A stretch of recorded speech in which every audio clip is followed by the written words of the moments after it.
pouvoir de l'homme fort sur ta vie, sur ta nation. Il faut comprendre quelque chose, bien aimé, qu'il y a une hiérarchie dans le royaume des cieux. Quand Dieu était seul et qu'il a décidé de faire les mondes, tout ce qui va émaner de lui, il a hiérarchisé cela. Lui, il est comme le président, c'est lui Dieu, number one. Et ensuite, tout découle de lui. Christ, la parole, le Saint-Esprit, les archanges, les anges, tout ce qui découle, et le royaume des cieux a été ainsi organisé. Jusqu'au jour, c'est pourquoi dans le livre, vous verrez, quand vous lisez Colossiens 1, 16 à 17, vous verrez, car par lui, toutes les choses furent créées qui sont dans les cieux et sur la terre, les visibles et les invisibles, aussi bien des trônes ou des territoires de domination que des princes ou des pouvoirs, tout a été créé par lui et pour lui. Donc, Christ a tout fait. Maintenant, le diable, quand il s'est levé, il a voulu faire un coup d'état à Dieu pour prendre la place de Dieu. Or, il ne sait pas que c'est Dieu qui l'a créé. Donc, quand Dieu a vu que l'orgueil qui était monté dans le cœur de Lucifer, qui était un archange, c'est-à-dire après Dieu, viennent les archanges, Michael, Lucifer et Gabriel. Maintenant, des trois là, celui qui va dérailler, c'est Lucifer. Et la Bible dit qu'un tiers des anges ont voulu le suivre. Et Dieu les a chassés. Lui, Lucifer qui est devenu Satan ou le diable, et les un tiers des anges. Donc regardez le nombre d'anges qui ont été chassés du royaume. Maintenant, Satan lui aussi, il va maintenant créer sa hiérarchie. On voit ça dans Éphésiens 6, au verset 12. Car nous n'avons pas à lutter contre la chair et le sang, mais contre les dominations, contre les autorités, contre les princes de ce monde de ténèbres, contre les esprits méchants dans les lieux célestes. Amen. Voici maintenant la hiérarchie de Satan. Lui aussi, il a ses gars. Donc, comment ça se passe? Ça veut dire que chacun d'entre nous, Satan a déployé un homme fort sur notre vie. Maintenant, l'homme fort sur notre vie rend compte à un homme fort qui est lié sur notre famille. Notre famille maintenant, l'homme fort rend compte à l'homme fort qui est lié sur le quartier ou le village. L'homme fort qui est sur le quartier rend compte à l'homme fort qui est sur la ville. Et l'homme fort qui est sur la ville rend compte à l'homme fort qui est sur le pays. Et l'homme fort qui est sur le pays rend compte à l'homme fort qui gouverne le monde, Satan. Donc, voilà la hiérarchie. C'est pourquoi tu dois comprendre où est le combat. Mais le combat, si tu arrives à attaquer l'homme fort de ta nation, tu vas affaiblir tous les hommes forts qui sont sous. Parce que si tu frappes le chef, les autres vont être déstabilisés. Mais si toi tu es là, que tu luttes seulement pour l'homme fort qui est dans ta vie, mon frère, tu peux le chasser. Mais si tu es dans un pays où on dit, si on entend le nom de Jésus, on te tue, tu vas faire quoi? Toi, tu as lié l'homme fort sur ta vie. Mais l'homme fort sur le pays est tellement fort que toi, tu es obligé de te cacher dans une grotte pour prier. Parce que si on te voit, on va te tuer. Donc l'homme fort qui est sur ce pays-là, si jamais il est terrassé, tu verras que toi, tu sortiras pour prier. Parce que quoi? La délivrance des autres vont se faire. Puisque les autres, ne voyant plus leur chef, ils vont fuir. Comprenons le message. Comprenons le message. Comprenons le message. Donc Dieu a choisi, c'était dans le plan de Dieu.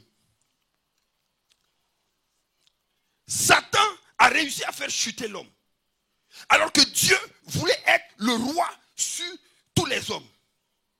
Quand il a livré le monde et que Satan est venu pour mettre sa hiérarchie, Dieu dit non, c'est pas possible. Moi, je n'ai pas créé l'homme pour que Satan règne sur lui.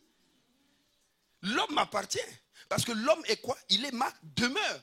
Puisqu'au départ, Dieu avait mis sa gloire sur nous. Il habitait en nous.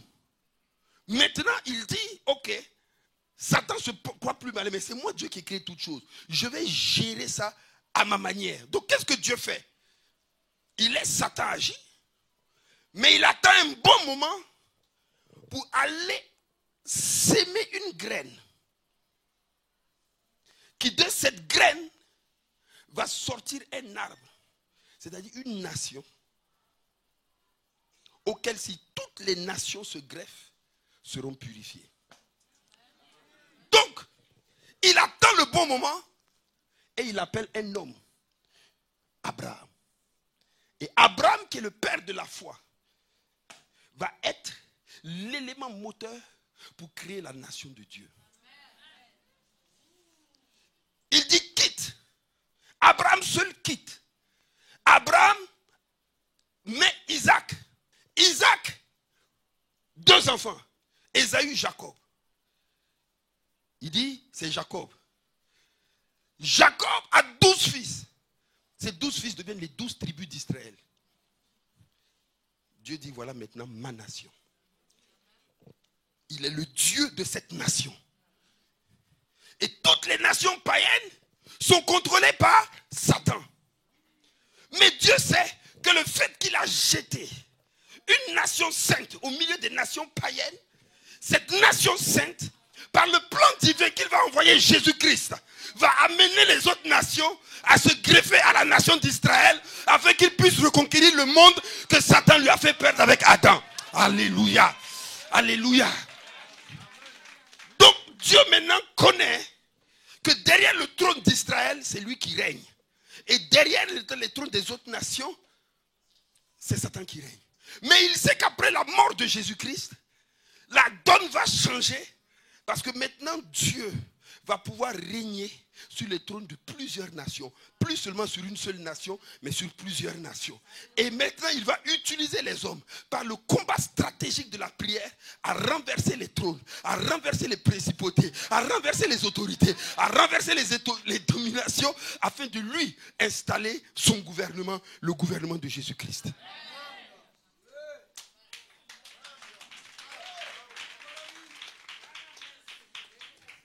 Donc, la première force maintenant que Satan va envoyer les principautés.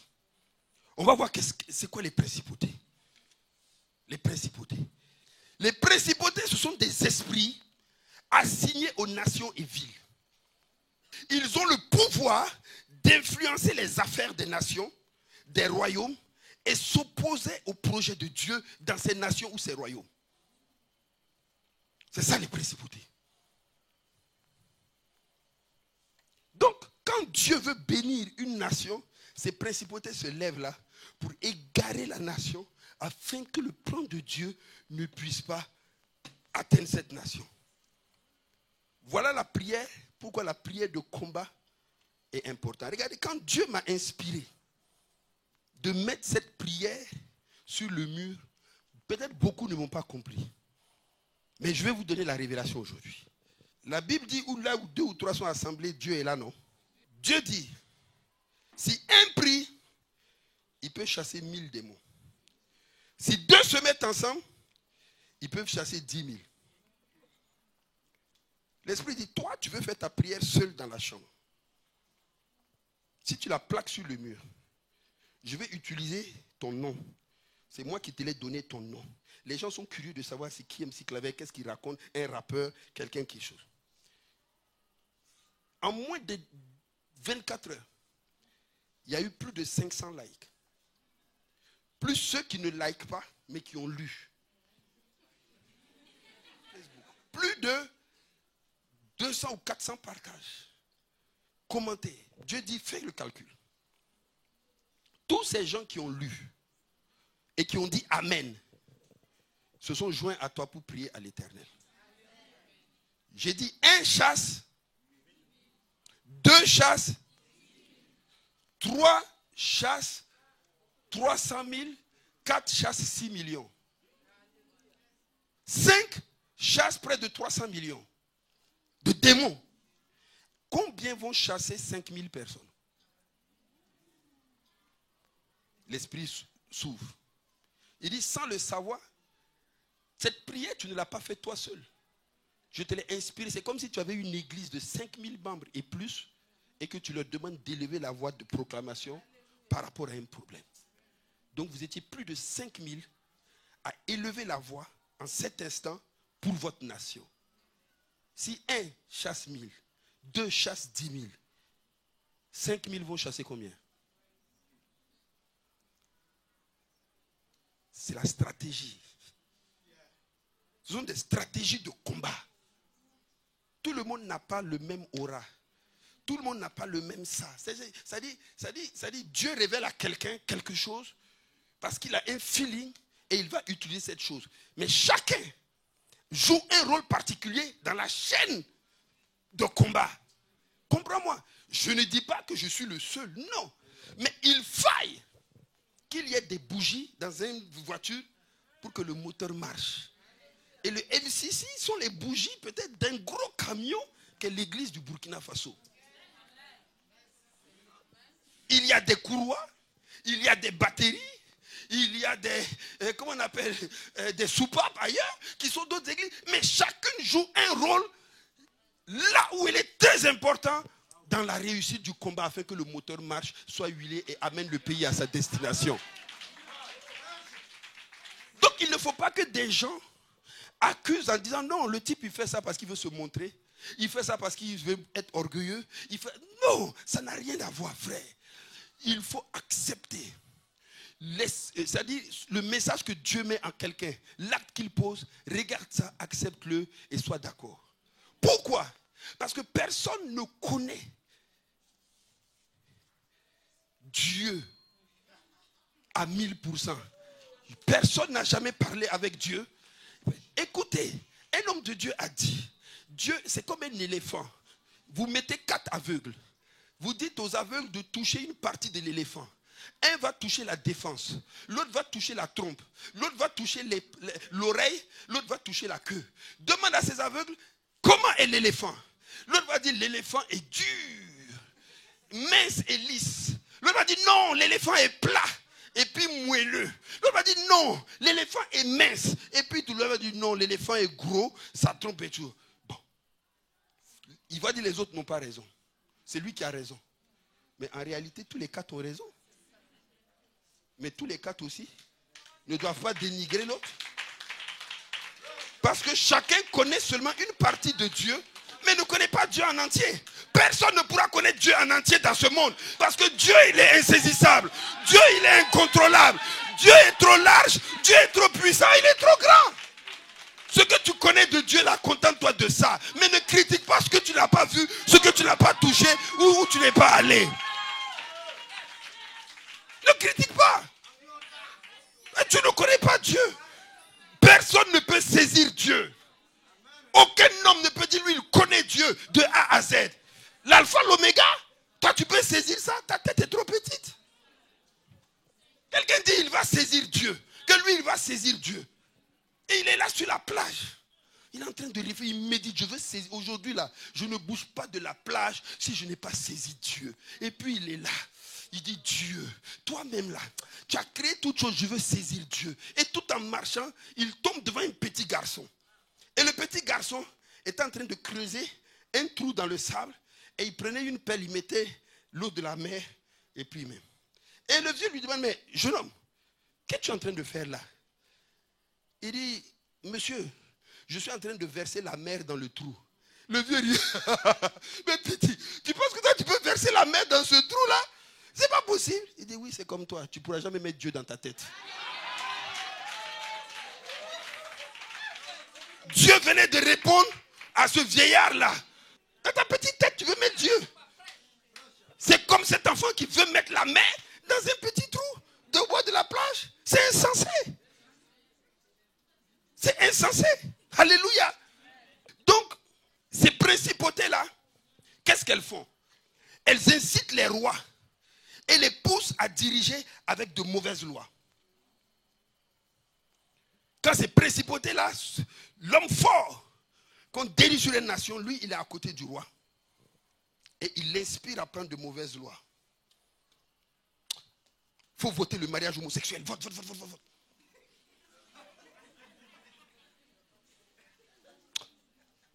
Il faut développer le fétichisme. Oui, oui, oui. Il faut donner l'honneur aux fétiches et tout, et tout. Il faut élever.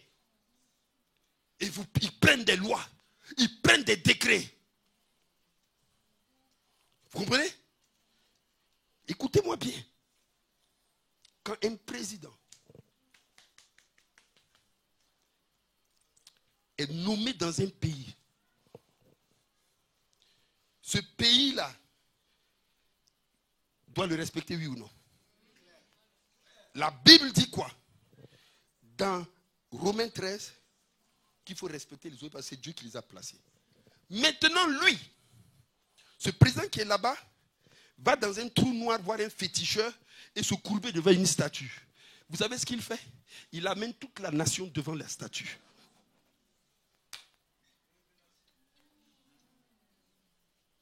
C'est pourquoi on ne choisit pas n'importe qui pour mettre à la tête d'un État. Parce que celui qui est à la tête d'un État, là, il faut savoir quel est le Dieu qu'il adore. Parce qu'une fois que vous l'avez choisi, il soumettra toute la nation à ses dieux.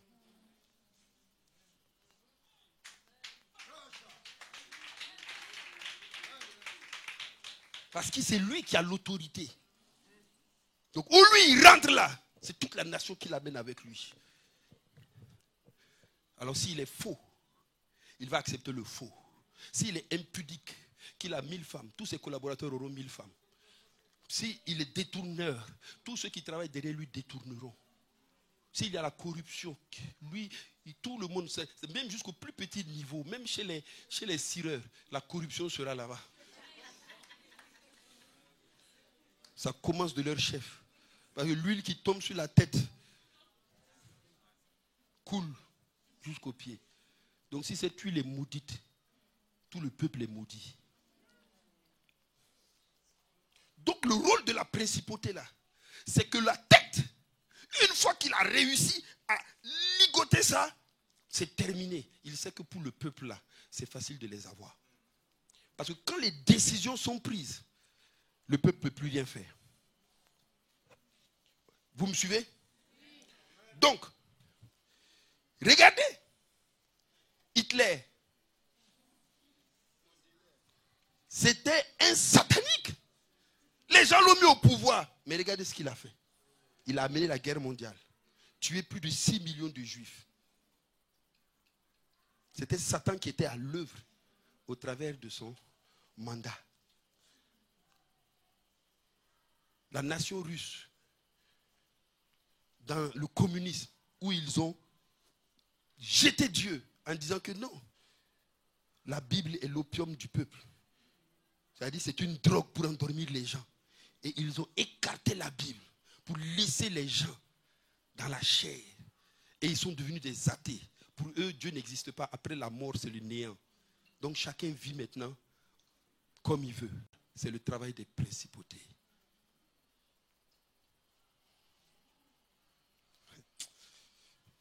Je peux pousser?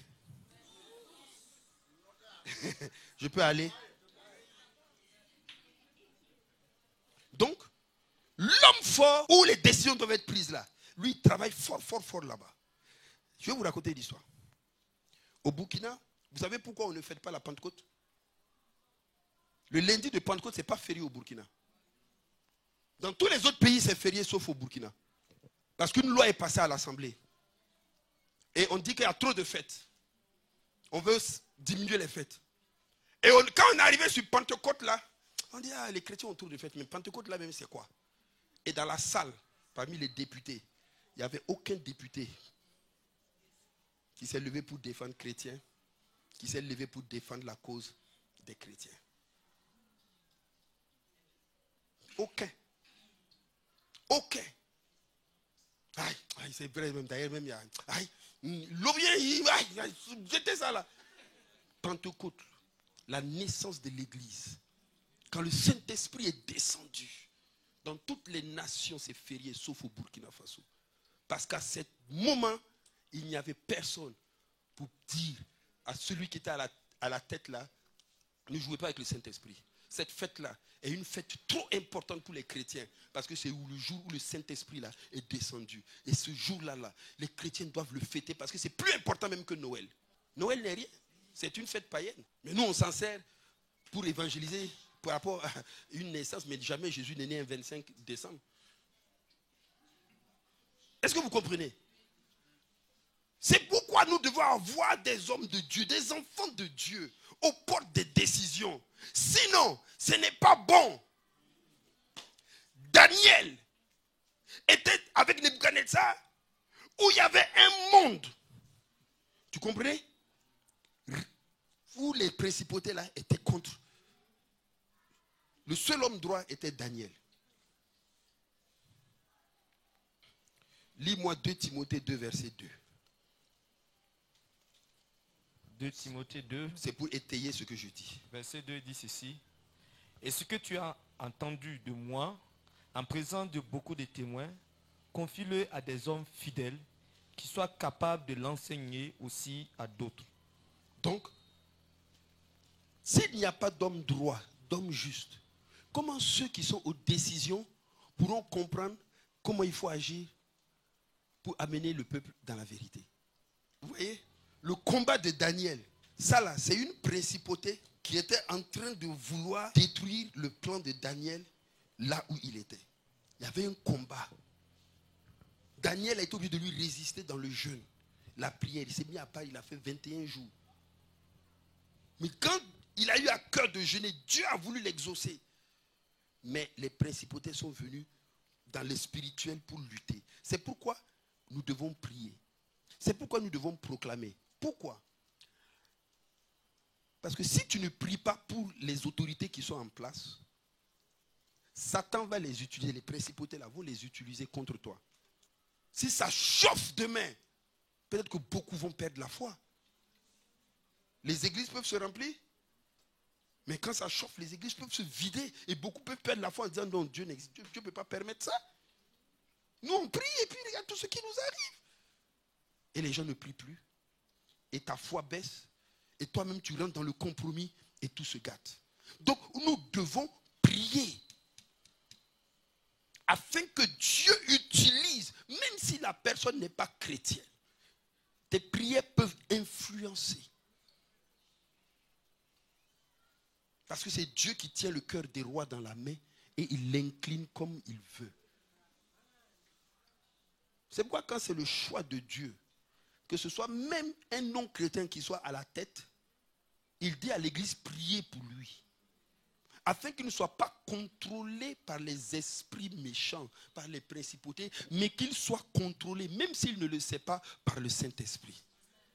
Ainsi, s'il est contrôlé par le Saint-Esprit, lui-même sans le savoir, il prendra de bonnes décisions en faveur des saints. Après les principautés, il y a les puissances. Il y a les puissances. Les puissances, qu'est-ce qu'elles font?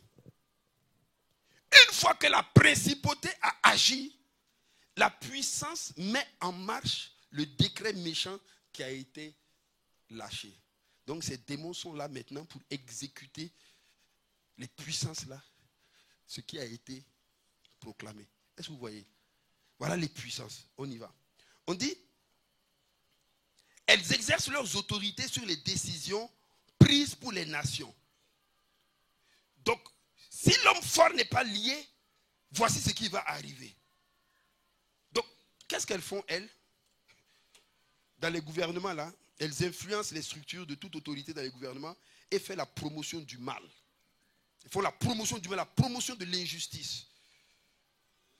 Ils contrôlent le législateur pour que quand il va donner les lois, là, il donne de fausses lois. Que ce soit le riche, s'il a l'argent, là, c'est lui qui passe. Que le pauvre, sa justice soit bafouée. C'est ça le rôle de la puissance. Il veut contrôler les politiciens et les autorités en place dans le pays, afin qu'ils soient coléreux, afin qu'ils se fassent la guerre, afin que dans le pays, ils disent non, on ne veut pas ça, ça ne marche pas ici, sinon on va tout gâter. Les puissances sont là, des lois sont sorties, maintenant les puissants se servent de ces lois, si elles sont injustes ou quoi, pour mettre maintenant la haine dans le cœur des législateurs, des politiciens, afin de créer ce qu'on appelle la guerre civile.